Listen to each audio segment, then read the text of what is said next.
Ação Católica.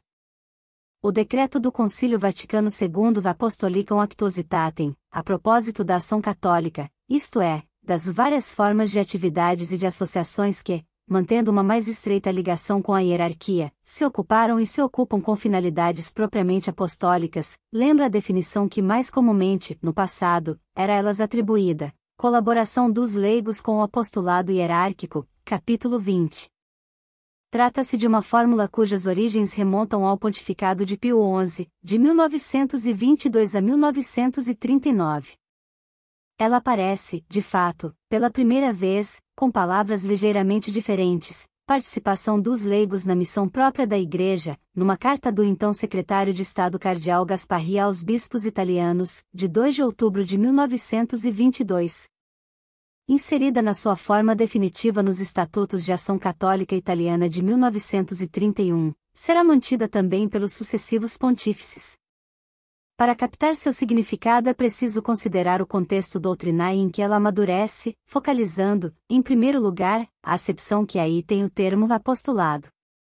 Este indica um projeto totalizante sobre o homem e a sociedade, não somente reconduzir à fé cada indivíduo que dela se tem afastado, mas também recriar um organismo social baseado em todos os níveis, inclusive no nível da organização civil e econômica, na doutrina da Igreja Católica. Não há distinção, nessa perspectiva, entre religioso e político. Os dois planos convergem no modelo ideal de sociedade hierarquicamente estruturada em que a Igreja, o Papa em primeiro lugar e os bispos dele dependentes, reveste a função de ordenadora última, como tal reconhecida pelo Estado que, em consequência disso, recebe dela sua legitimação. Trata-se de uma concepção, largamente difundida nos ambientes católicos europeus desde a primeira metade do século XIX, que teve origem na polêmica ultramontana e intransigente contra o liberalismo.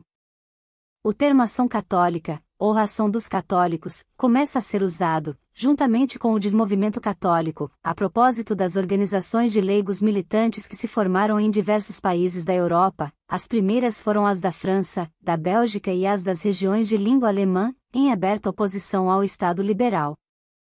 Na Itália esse termo é usado para indicar o variado conjunto de associações e instituições chefiadas, desde 1874, pela obra dos congressos. Já no início da década de 60 a revista dos jesuítas La Civiltà Cattolica elabora uma precisa definição do papel que o laicato militante tem no Estado moderno. Ele deve assegurar à Igreja a tutela que os governos liberais lhe negam, defendê-la de seus ataques e influir, através de sua ação, para reconduzir a sociedade, em seus vários níveis, à sua imagem originária de societas cristiana.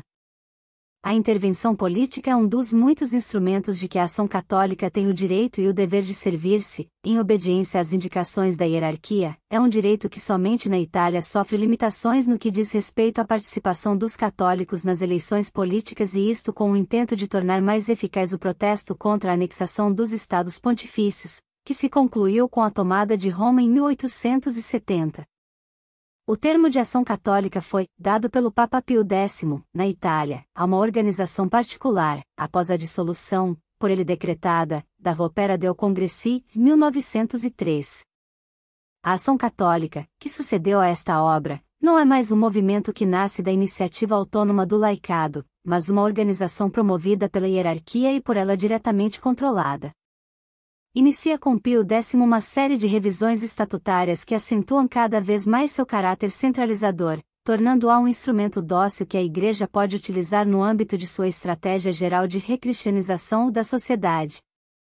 A ação católica italiana adquire com isso uma fisionomia que a diferencia sensivelmente, sob o perfil organizativo, das existentes em outros países, especialmente da francesa, articulada em movimentos de categoria dotados de ampla autonomia.